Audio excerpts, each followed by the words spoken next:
Hermanos, hoy vamos a compartir acerca del primer título que le dio la Iglesia a la Virgen María, que fue el de Madre de Dios.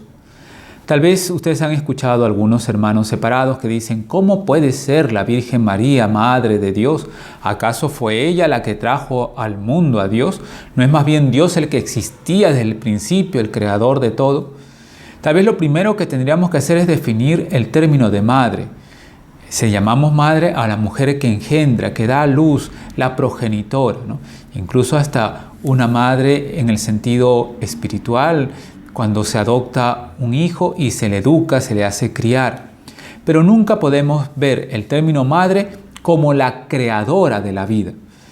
En el segundo libro de los Macabeos, en el capítulo 7, una madre ve morir a sus 7 hijos martirizados y le dice al último, ¿no fui yo quien les regaló el espíritu y vida? El creador del mundo es el que modeló al hombre en su origen.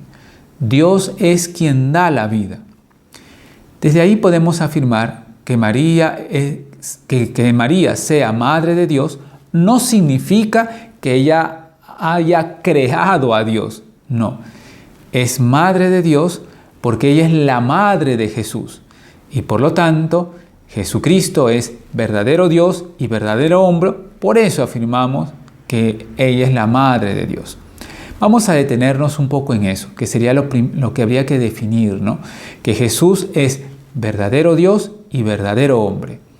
En el capítulo 1 del Evangelio de Juan se nos dice, en el principio existía la palabra estaba junto a Dios y la palabra era Dios. Y la palabra se hizo carne. No dice que Dios tomó apariencia de hombre o se posesionó sobre una persona. No. Él se hizo hombre, se hizo persona humana sin dejar de ser Dios. En el capítulo 4 de la carta a los Gálatas se nos dice, al llegar la plenitud de los tiempos, envió Dios a su Hijo, nacido de una mujer. Y en la primera carta de Juan, capítulo 4, versículo 2, se nos dice, todo el que confiesa a Jesucristo venido en carne mortal es de Dios. Y en la segunda carta del apóstol San Juan, versículo 7, se nos dice, han venido al mundo muchos seductores, negando que Jesucristo haya venido en carne mortal. Ese es el seductor y el anticristo. O sea que ya desde la palabra de Dios habían algunos que negaban que Jesús pudiera ser el Hijo de Dios. Y más bien la palabra lo reafirma. Sí, es de Dios. Y todo el que es del Espíritu reconoce en Jesucristo al verdadero Dios hecho hombre. Por eso la Iglesia afirma que Jesucristo es verdadero Dios y verdadero hombre. Lo leemos en el Catecismo, en el número 464. Dice, el acontecimiento único y totalmente singular de la encarnación del Hijo de Dios no significa que Jesucristo sea en parte Dios y en parte hombre, ni que sea el resultado de una mezcla confusa entre lo divino y lo humano. Él se hizo verdaderamente hombre sin dejar de ser verdaderamente Dios. Jesucristo es verdadero Dios y verdadero hombre. La Iglesia debió defender y aclarar esta verdad de fe durante los primeros siglos frente a unas herejías que la falseaban. Una de esas herejías que negaban esta realidad fue la de Nestorio. Él afirmaba que en Cristo habían 2 personas diferentes, que eran como 2 sujetos unidos accidentalmente, pero que no eran uno solo, sino estaban algo así como si estuvieran pegados, pero no era uno solo.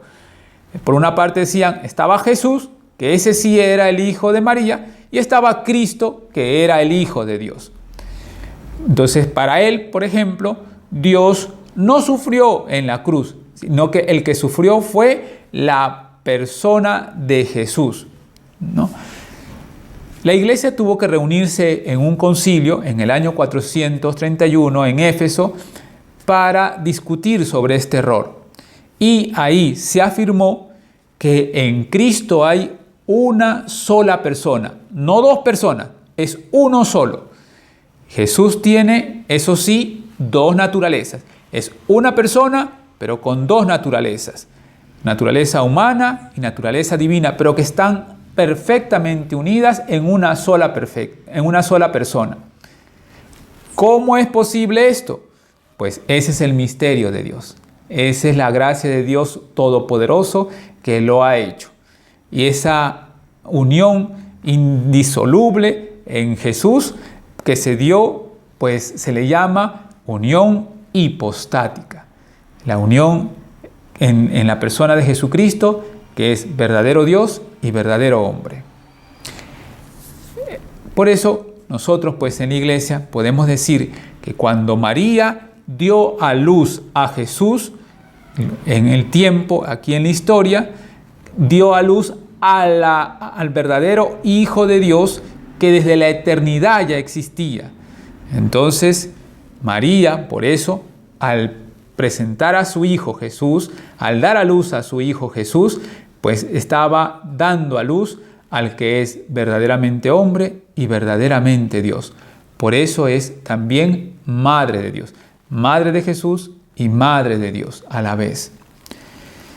Recordemos en el capítulo 1 del Evangelio de Lucas, cuando la Virgen va a visitar a su pariente Isabel, esta le dice: ¿quién soy yo para que venga a verme la madre de mi Señor? Y el término griego que se utiliza es Kyrios, que nosotros traducimos como Señor.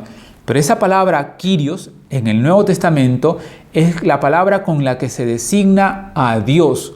O sea, podemos decir, afirmar ahí que ya en la palabra, en la Biblia, se está reconociendo a María como la Madre de Dios.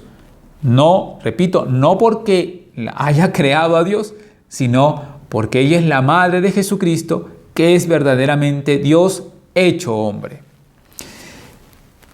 Y desde ahí pues también lo que nosotros decimos en el credo, ¿no? Decimos que Jesús fue concebido por obra del Espíritu Santo, esto es obra de Dios, y que nació de María Virgen. De ahí que el concilio de Éfeso en el año 431, al afirmar que Jesús es verdadero Dios y verdadero hombre, afirmó también que María, la Virgen María, es la Theotokos, la Madre de Dios. Bueno, hermanos, en un próximo video vamos a profundizar un poco más sobre esta realidad, tal vez el significado que tiene para nuestra vida personal, para nuestra vida como iglesia, para nuestra realidad pastoral. Que Dios los bendiga. En el nombre del Padre, del Hijo, del Espíritu Santo. Amén.